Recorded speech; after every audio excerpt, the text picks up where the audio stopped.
welcome all to a very special episode of Broke Canon. Thank you for joining me today, where I must sadly announce the departure of my lovely, lovely dog, Dusty Springfield, who passed away surrounded by loved ones at a ripe old age in the late hours of last week. Despite her various tax scandals, she was a beloved dog, she was a festive dog, and she was very well loved by the internet. Her favourite pastimes involved paw and reading the comments. Thank you for leaving so many nice ones.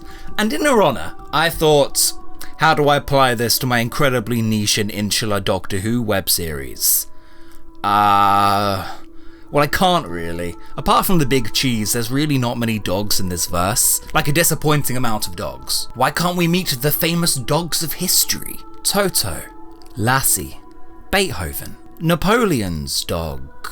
Did he have a dog? But most of all, Scooby-Doo. Today I thought I would rank the Doctor Who dogs and see if that's anything, in tribute to that lovely, silly rescue dog. Number 1, K9, the most famous Doctor Who dog.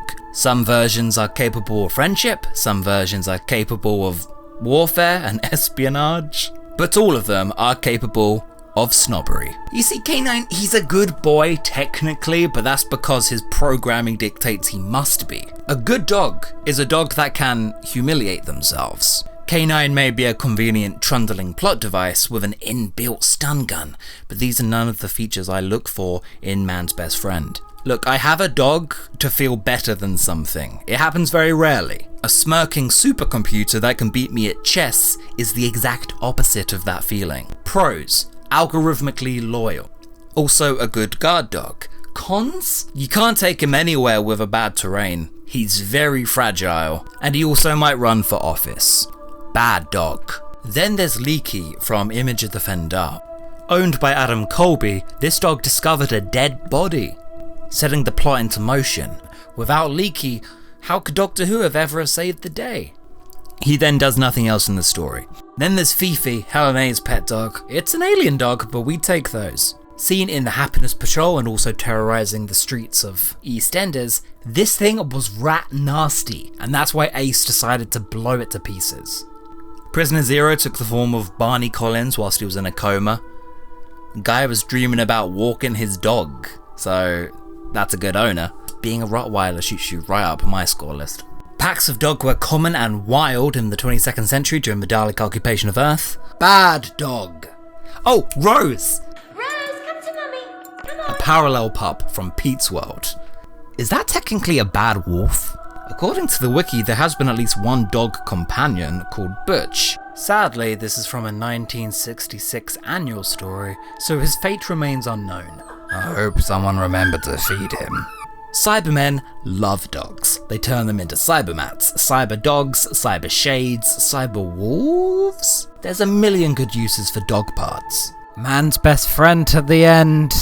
There's dogs on the planet Mechanus, Iceworld, Trenzalore, and even Vulcan, as there's a dog just heard barking in the background from Sound Studio 5. Yeah, explain that one. And then of course, the planet Barcelona, known for its dogs without noses. But then how do they smell? Awful. So we've got a clear winner in this 2021 National Dog Contest. Surprise, the contest was rigged. Dusty wins. I'm just sad that there's so few to choose from. I'm clutching at straws. Series 13, you can do better. Space for all, there better be. The main dog I want to talk about today is Laika, the first dog in space. A Russian mongrel, Laika made history, but was also cruelly abandoned, roaming the stars forever. In 2017, in Big Finish's Short Trips competition, I entered the Laika Link, a 12 Clara story revolving around the titular hound. I was pretty happy with it. Laika's place in history is a very sad one. But then Big Finish messaged me and politely reminded me that they have done a Laika story before. I was not happy. To this day, that is the most correspondence I have ever had with the Big Finish company. That story is 1963 The Space Race, where she was rescued by an alien entity and given human-level intelligence. I think that's my favourite audio cliffhanger, is the ending to part 1. That's not a human, Perry. It's Laika. Oof.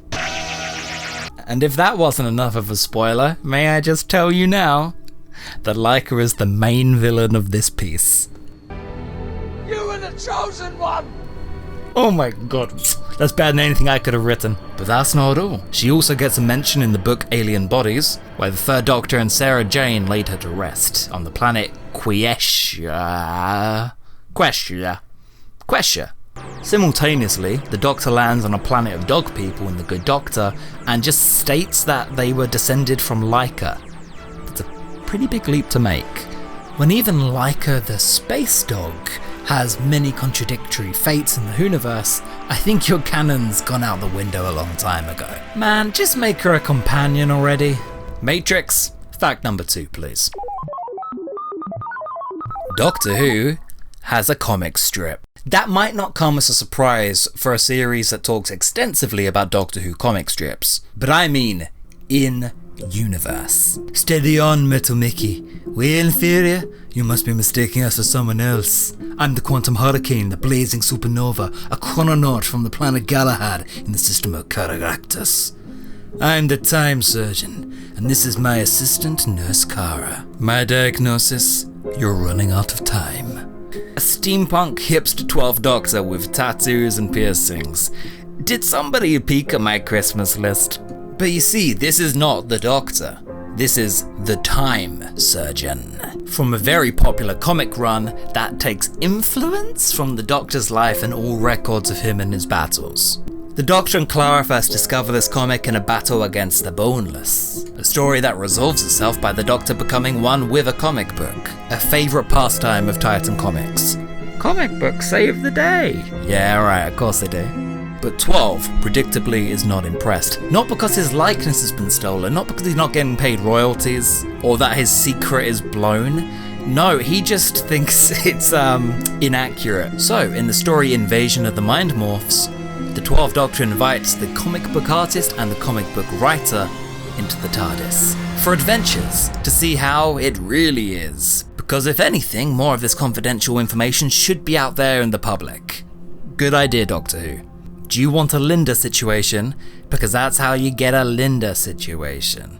It's a far cry from the Doctors of Revival's past. 9 deleted himself off of the internet, 11 doomed a guy to an infinite time loop for selling any of his information. I got too big, Dorian, too noisy.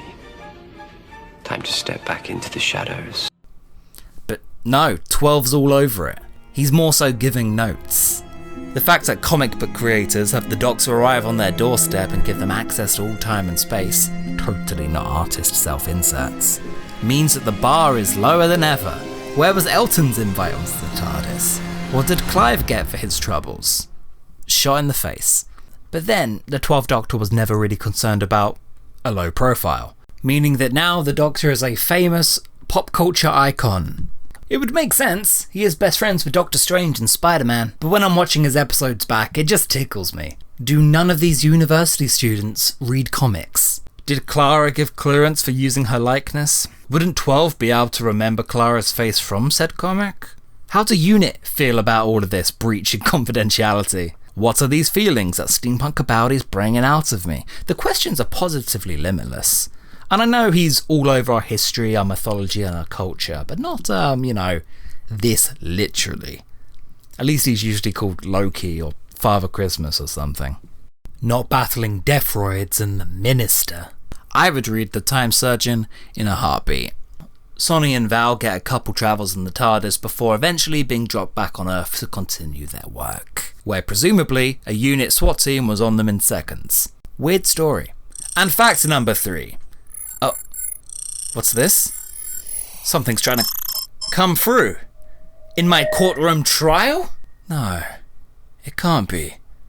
I have come to reveal from within the Matrix itself that you are the timeless child. That strikes me as unlikely. Who are you? My name is Rassilon Productions and I make audios and stuff. My most notable project is Doctor Who Dark Days, which features every Doctor, and like Broke Canon, it treats canon like a playground. Hello? Can anyone hear me? Nah, fuck it. I am here to talk to you all about a video game named Dalek Attack. It's a game in which you commit several genocides as the Seventh Doctor, which, let's face it, that's pretty much his day job at this point, and get to go around using the Doctor's signature arsenal, such as a laser gun and grenades, you know, casual Doctor Who weapons. The plot is basically Davros decides one day to steal the sacred time ring, which we all know is a fundamental part of Doctor Who. The Time Lords get a bit mad, as they do, and send the Doctor to do their dirty work. Screw Genesis, this was the first act of the Time War. You travel to the sewers, London, the Bouquet, that is Paris, New York, because the Doctor has always had a great time in America, Tokyo, and finally, Skaro. It was released on a few Amstrad and Atari consoles in 1992. Spoilers for the game's ending if you're going to go play Dalek Attack on your Amstrad device. It ends with the Dalek Emperor being blown up by the Doctor with his sonic screwdriver, and the Time Lords arrested Davros and placed him in stasis, and that really went well for them in the long term. As this is Doctor Who, this video game naturally has other versions of itself that contradict each other, with some versions having the 4th, 5th and 7th Doctor as playable characters. So basically, after a remembrance of the Daleks, the 7th Doctor decided to go on a murder spree because he hadn't had enough of killing Daleks. After Genesis of the Daleks, the 4th Doctor changed his mind and decided to commit the genocide anyways. If anyone has experience of shooting Ogrons, it's the 3rd Doctor. Another fun fact about this game is apparently this game and Dimensions in Time was a dream by the 7th Doctor. Now I just think this is the 7th Doctor going through denial of, you know, slaughtering a bunch of Daleks and mimes. Let's never forget the mimes. May they rest in peace. There are a lot more enemies than I thought in this game, such as a rat, red ogrons, trapped hostages, which you can choose to either save or kill, robotic dogs, gang members, mummies, and mimes. You can kill mimes in this game, so overall this is a pretty run-of-the-mill Doctor Who game. You know, I'm just waiting for a Victor Kennedy dating simulator, if I'm honest. I mean, just come on, give the fans what they want. And back in. Okay, sorry about that Nostalgia Critic cameo. Hopefully we don't have any more of them coming up. Thank you for watching, thank my Ko-fi supporters for tipping, and thank you Dusty for always being with us.